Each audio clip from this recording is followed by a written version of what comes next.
and we don't want to talk too much about the government, but I'm sure the government kind of came up with it for help, for something. No, I'm pretty sure some very, very extremely smart person in their basement, or it could have been a 12-year-old kid that did that stuff. But of course, AI goes back to our imagination and what computers can help us out with. If you can program a computer to do a specific task, that's AI. To me, that's AI. Mm-hmm. We can do a whole nother part too, because it goes so in depth on that. But let's talk about how we personally use AI, because we could go in so many different directions. But I know you wanted to talk about AI specifically in video editing, because you use it a lot to help you in that sense. And I want to go there in a minute. But I think also people don't realize how much AI can help you when it comes to personal goals. You know, and that's something that 1000%. To your point, it's like you don't want to rely on it too much, where you're like using it as a crutch for everything. Because I know some people are even getting in the habit of like, chat is my therapist, and I don't know if I agree with that, because now like you're giving a computer all your information, your data. I mean, we're already doing that now. So. And we're kind of already doing it now. So I guess it's like, just how much do you want to give away? But I know for me, it's been really helpful sometimes with like the little things, because sometimes I'm very like emotional, or sometimes I can become like really passionate in a project that I don't see the bigger picture. And sometimes you've even told me like, ask AI or ask chat, you know, how can we make like this process a little bit smoother, or just like things like that. Don't underestimate chat, and you can literally just ask it questions like, how do I organize my Google Drive in a better way so that way I can find my media? Or something as simple as like, if you want to lose weight, how can I lose weight in 30 days? And it will give you a plan. Yeah, that's actually really good, because I came up with a savings plan to hit like $1 million, to save up $1 million in AI. And what you have to do with chat or any type of open source AI that you're using is you have to be very specific about your life and the prompts that you're given, so it can give you a very good response too. Mm-hmm. Because if you're dull in thinking, then the prompts that you're going to give your AI is going to be dull, which the responses are going to be dull. So that is you have to put very more detailed information into the AI in order to get the best results, and also give it pushback too and make changes and stuff like that. But it can be and I'm not even talking about business, just in your personal life. It can be very, very helpful, especially if you have like sometimes we're so busy that we are forgetful to do things. And once AI is able to make calls and set reminders for us from our phone, just by us giving it a prompt, that's going to be next level. Because we'll be able to, hey Siri or hey ChatGPT, like every week I need to do this, and have it send out an email. Boom, it's going to be able to do that, and it'll be. I think there is a way now you can do like tasks. Maybe we'll get that into another episode. But I know that they're even then, you saying that it's a possibility, that's something that's helpful. At this point, you should be utilizing AI, business or not business, to help have your task in your life and your organization in your life just be more successful. Matt, I need your help growing my social media audience. All right, guys, if you need help growing your social media audience, make sure you text 602-390-7002. Once again, it's 602-390-7002. Mm-hmm. Yeah, because we always talk about how like organization really isn't something that is everybody's strong suits, and I think we didn't realize that until we became business owners. At least I didn't.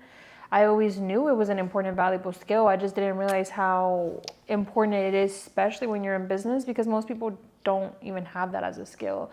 So if you're someone that's like, hey, organization isn't my best skill, then use ChatGPT to help you. Because I think a lot of people think like, oh, systems just means like a tech tool, or like a tool like, you know, whatever's in your head. Like some people think that systems is like something that you can like grab or or like something that you have to buy. But a system doesn't always have to be something that you can buy. It literally can just be a method that you're using to help you find something faster. And that's why I said, like, especially within media, sometimes we have to put a lot of content on Google Drive. Something as simple as asking chat, hey, how can I organize my folders, or how can I name them in a better way to make sure I find my content, is going to help you a lot with that organization. But yeah, and just because you have AI and it's prompting you to do stuff doesn't mean anything. You still have to be I want to go back to that. Yeah, I want to go back to what you said, that I think that sometimes what you give it will give you better responses. Because I know, for example, I'll just take me and a colleague that I work with, but one of my colleagues literally puts in like 2 paragraphs, and she always tells me like, oh, I give chat so much information, and I see the difference between the answers that she gets versus the answers that I get. Because I will be very honest with you guys, sometimes I am lazy when it comes to chat, and I would just be like, hey, can you give me this? And then I have to do it like 10 more times because I didn't feed it enough information. Right. So I think, to your point, it also goes back to AI is only going to work as smart or hard as you're kind of putting in the effort. To your point. Yeah. I mean, I know you use it for video editing, so I don't know if you want to touch on. No, I'll touch on that. So it's I'll go back to maybe 3 or 4 years ago, probably before we even moved to Arizona. I was using AI on Premiere Pro and I didn't even realize it. So how? when, prime example, say for example, if we had 2-3 different cameras, right, and I would take all the camera angles and line them up on Premiere Pro, there's this option that says synchronize. And when I click all 6 of my things, if we had 3 camera angles, the AI on Premiere Pro lines up the camera angles so that the audio matches. And I knew it was AI, but now, like, the older I'm getting, I'm like, oh damn, I've been using AI for that stuff. And then now, shout out to Captions, y'all owe me $20 a month or some shit like that. I think I paid them, or it's like $25 a month, but it's worth it because I make the money back. There's this app called Captions, and all of our short form clips, that's how I make our captions.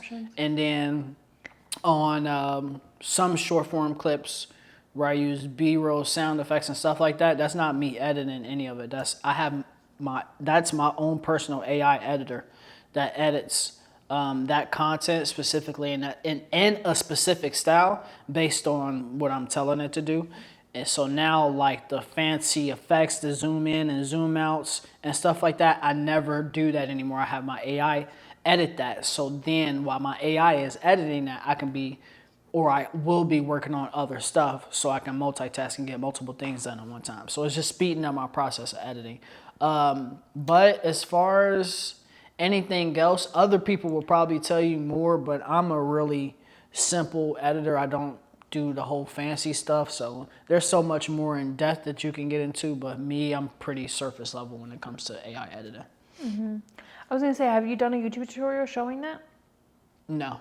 You should. No, I'm not. You don't want to? I don't want to give away that juice. Comment down below, guys, if you want Some that. juice, Comment down below if you want that. I'm not gonna give away. Because I think that's another reason why we want to talk about AI and just like different things on these podcasts, is because sometimes they can pay me.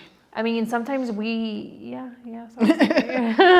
but sometimes we don't realize how much information goes into media and marketing. Like, people think that media and marketing is so easy, and it's not. There's a lot that goes into it, even just using AI in media and marketing. But I think for me, the reason, or the way that I use it the most, is I use it a lot for copywriting. So I think also when you're using ChatGPT, like, to your point, you have to know first the goal, like, why are you using it? And I think before you even use it, you have to understand how you want to use it, but how to use it to help you work smart. What I mean by that is, like, I know for me, I love storytelling through video and through strategy and through helping, people come up with like ideas to share their story. But I'm just going to be honest with you guys, I'm not the best when it comes to copywriting. Like, my clients will give me their story and I know how to put it on camera.